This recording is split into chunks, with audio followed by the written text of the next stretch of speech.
पाश्चात्य ढांचार पाश्चात्य ढंगरे निजक परिचालित कले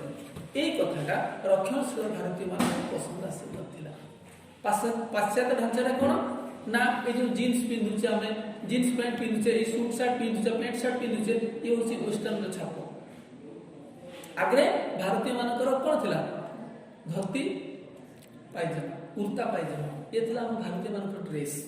किंतु आज जो आम पैंट सार्ट पिंधुचे जीन्स सब पिंधुचे ये हूँ इंग्रेज मानकर छाप। तेणु जितेबाला भारतीय शिक्षित युवक मैंने इंग्राजी शिक्षा लाभ कले से रक्षणशीलता को पसंद कले ना कहीं देख आजिकल तुम जिते सांग हो जाऊछ दिज सांग धरा जो छकरे पहुँचल जड़े बोर्ड मोद आड़े जीव आ जड़े तुम बजार आड़क जीव परस्पर को परस्पर ठार विदाय नेला बेले शुभ विदाय बोली तुम कहून बाय बोली कहूछ देखा बेले परस्पर को आम नमस्कार कहूनु हाय बोली कहूँ। This is the impact of English education यहाँ हूँ इंग्राजी शिक्षार प्रभाव। तेणु जो मैंने रक्षणशील भारतीय थिले जो मैंने रक्षणशील व्यक्ति थिले इंग्राजी शिक्षा लाभ कला परे जो भारतर युवक युवती मानकर चालीचलन ढांचार परिवर्तन है यहाँ पसंद कले ना। तेणु से भाविले जदि यही इंग्राजी शिक्षा दि जाए आम भारतीय मानू ताले भारतीय माने कौन को अतिक्रम करेंगे इंग्रेजी ढांचार निजक बढ़ी तोड़े।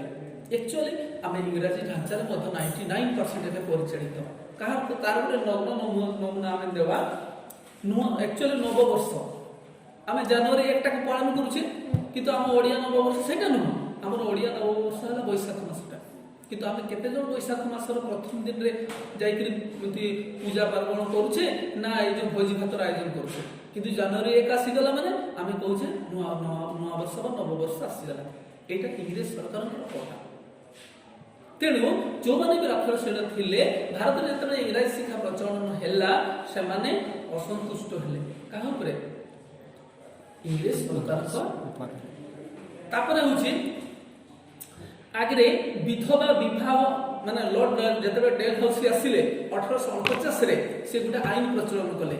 कहला विधवा विवाह आईन। आगे भारतीय रक्षणशील समाज गोटे नियम थिला ये जो बाल्य विवाह थिला धरा जो बयस हो झीवर 6 वर्ष पुअर 10 वर्ष हो पुओटा मरीगला ताले झीवटा विधवा है आ जीवन सारा से माने मैरिज करि परिबा एटा थिला गोटे एक्चुअली कलुषित प्रथा कहीं जेते बयस छोट छुआटा झीवटार बयस 6 वर्ष सेते बाहागर कोन से जानि थिला कि बाहागर किछि जानि नथिला धरा जो तार बयस मैरिज हितला धरा जो 10 वर्षर पिलाटी सागरे से पिलार जो 12 वर्ष है पिलाटा मरीगला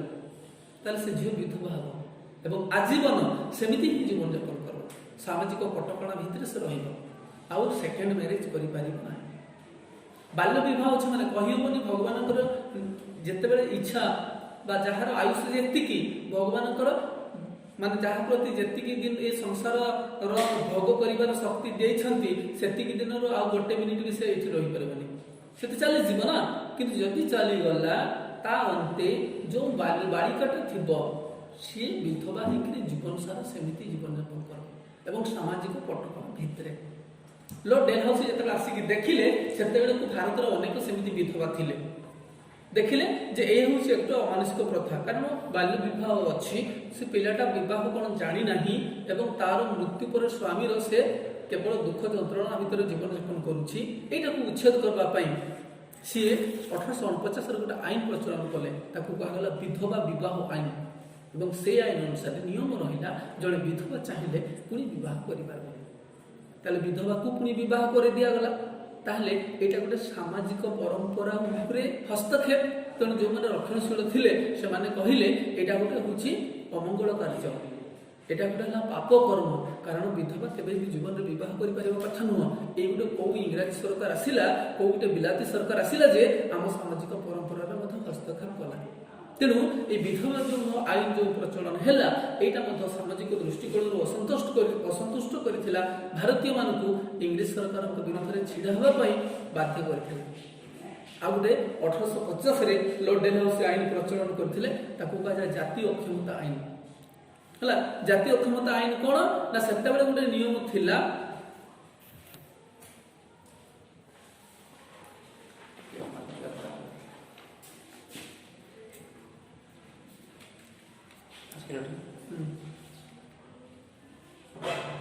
विषय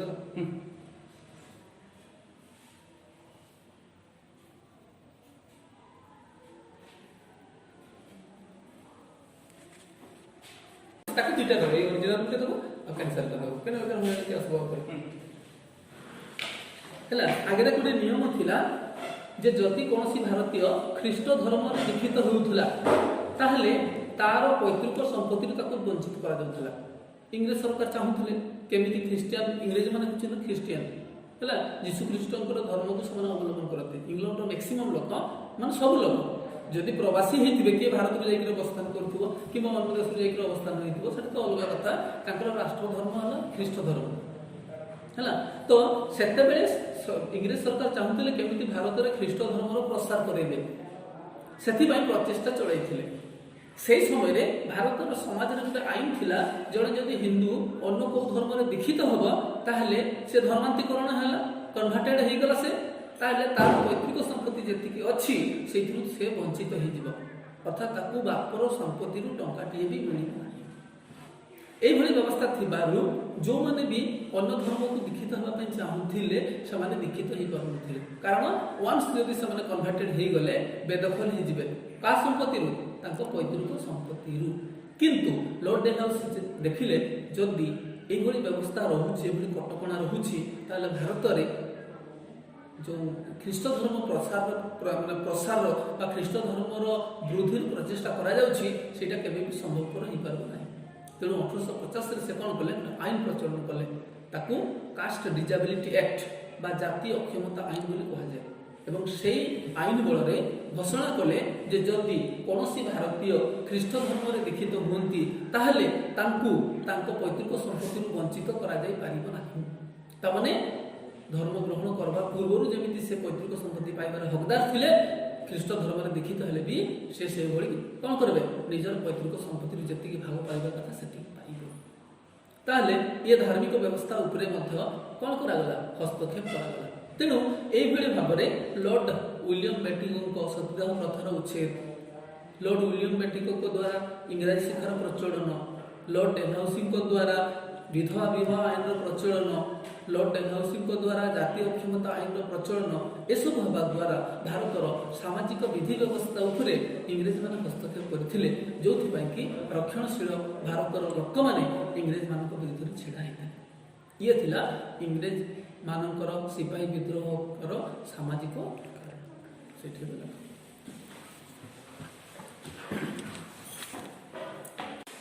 तले प्रशासनिक दृष्टिकोण भारतीय माने शोषित हेले राजनैतिक दृष्टिकोण शोषित हेले सामाजिक दृष्टिकोण शोषित हेले एबे आसला अर्थनैतिक दृष्टिकोण बा अर्थनैतिक कारण राजस्व लाभ नीति प्रचलन कले लॉर्ड डेलहाउसी सामंत संधि प्रचलन कले लॉर्ड वेल्सली राजा माने निजर राजपथ हरैले मंत्री माने निजर चाकरी हरैले सैन्य सामंत माने निजर चाकरी हरैले बेरोजगार हो गले से माने तो द्वारा सेमानकर अर्थनीति प्रभावित होला। तेणु से माने इंग्रेज सरकार को शत्रु दृष्टि रे देखिले। द्वितीय कारण है ना सेते बेले इंग्लैंड रे ऑलरेडी शिल्प विप्लव आरंभ हो जाइथिला। विप्लव कहले परिवर्तन इंग्लैंड रो शिल्प क्षेत्र रे उल्लेखनीय परिवर्तन घटिथिला अनेक यंत्रपातिर उद्भावन होइथिला। तेणु सेमाने कौन कले ना भारत रे थिबा कंचा माल को खूब सस्ता दर रे किणी नै गला एवं सेही द्रव्यरु इंग्रेज माने कौन कले ना विभिन्न प्रकार जिनिस प्रस्तुत कले। उदाहरण स्वरूप कपा नै गले कपा सुरु कपा तुला सूता बाहर करे गला तापरे लुगा तैयार होला एवं इंग्लैंड रे एई कपा लुगार बा कॉटन वस्त्रर चाहिदा एते मात्रा रे बढ़ी गला जे से माने एमिति गुटे आईन कले जे भारतर कोनोसी व्यक्ति कॉटन क्लॉथ यूज करि परिबे ना हला कारण से सब जिंस कोडे जे बिक्री हबो इंग्लैंड खूब सस्ता दर नै गले भारतर द्रव्य प्रस्तुत कले एवं चढ़ा दर बिकिले अधिक लाभवान हेले इंग्रेजर राजकोष सुदृढ़ होला। पुनश्च कौन करागला ना जो कंचा माल उदाहरण स्वरूप एठू लुहा पत्थर मिलुछे लुहा पत्थर को जो रेट रे नै जाउछि कंपनी से पत्थर को लेकर कौन करुच्ची तरलाऊँच एवं विभिन्न प्रकार जिनिस तैयारी करके पुणी बजार को छाड़ुचे। धरा जाऊ 5 केजी लुहा उदाहरण स्वरूप धरा जाऊ 5 केजी लुहा को आम 100 टंकार बिक्री कले खाद बाहरी गला है धरा जाऊ से बाहर 3 केजी प्योर लुहा उदाहरण स्वरूप मुझे कहूँ 3 केजी प्योर लुहा बाहर से 3 केजी प्योर लुहारे विभिन्न प्रकार जिनिस तैयारी नट बोल्ट सब तैयारी होना गोटे नट बोल्टर दाम 200 टंका तो केते नट बोल्ट से तैयारी तो आमर जिनिस आम ठार कंचामाल से नहीं गले द्रव्य प्रस्तुत कले पुणी आनिक भारत में चढ़ा रेट बिक्री कले निजर जिनटा को तुम 2 टंकार देल कि तुम किणिल 200 टंकार किणिल जिनटा कह एक्चुअली तुमर कि द्रव्य आकार प्रस्तुत करके 200 टंकार तुमको देले यही प्रकार व्यवस्था को दादा भाई नारजी कौन कहले वित्तर बहिर्प्रभाव बा ड्रेनेज ऑफ वेल्थ संपत्ति सब बही नहीं गले को माने इंग्रेज तेणु भारतर वैभव भरपूर मान भारतर कंचामाल भरपूर गंताघर गोटे गोटे स्टोर रूम किंतु भारतीय माने दरिद्र यार कारण कौन ना कम रेट्रे से कंचामाल इंग्लैंड को नहीं गले द्रव्य प्रस्तुत कले आसिक चढ़ा रेट भारत में बिकिले तेणु भारतर अर्थनीति भुशुड़ी पड़ा भारतीय माने अर्थनैतिक दृष्टिकोण कौन है शोषणर शिकार है तेणु परवर्ती समय कौन है ना 1793 लॉर्ड कॉर्नवालिस चिरस्थायी बंदोबस्त प्रचलन कले एवं चिरस्थायी बंदोबस्त अनुसार अनेक जमीदार निज निजर जमी हर बसले कारण से गोटे लिमिटेड तारीख दिखाई था कारण जमी धरा जो जमीदार को दे दिगला 100 एकड़ जमी दे दिगला ताकि कहगला जे धरा जो डिसेम्बर 31 तारीख सुधा तुम्हें खजना पैठ करेब से गोटे सूर्यास्त आईन बोली प्रचलन है डिसेम्बर 31 तारीख सूर्यास्त सुधा तुम्हें तुमर जी टैक्स गवर्नमेंट तुम ऊपर इम्पोज करछि से सब कलेक्शन करके तुम्हें नब आउ दब इंग्रेज सरकार को दब जदि 31 तारीख सूर्यास्त हो गला एवं जनवरी 1 तारीख है तुम दे पारिल नहीं ताले तुम ना जिते जमीदारी थी से सब उच्छेद कर जमीदार माने कौन कले ना कठोर नीति ग्रहण कले कृषक मान बलपूर्वक कृषक मान कर खजना आदाय कले जदि दुर्भिक्ष पड़ो मरुड़ी पड़ो से सब कौन कले ना सहृदयता प्रकाश कले ना लोक मान बलपूर्वक से कौन कला टैक्स संग्रह करागला आदि जमीदार दे न पारा जमीदारी ता हाथ चलीगला तेणु लॉर्ड कॉर्नवालिस चिरस्थायी बंदोबस्त परमानेंट सेटलमेंट अनुसार कृषक सॉरी जमीदारी कौन कला जमीदार ता जमीदारी हरैला कृषक माने ठीक समय जब खजना दे न पारिले तांको घरे गाई छेड़ी मेढा बलद जहाँ थी जबरदस्त नहीं नि भी शोषण शिकार है तेणु अर्थनीति भारत भुशुड़ी पड़ा भारतीय कृषक माने भारतीय जमीदार माने एमाने आर्थिक अनाटन रे जीवन यापन कले अर्थनैतिक मेरुदंड भांगीगला एथिपाई दायी किए इंग्रेज सरकार तेणु अर्थनैतिक दृष्टिकोण शोषणर शिकार होता इंग्रेज मान विरुद्ध में भारतीय माने एकाठी होकर भारत माटी तड़ी देवाई चाहिए ये थिला अर्थनैतिक लिख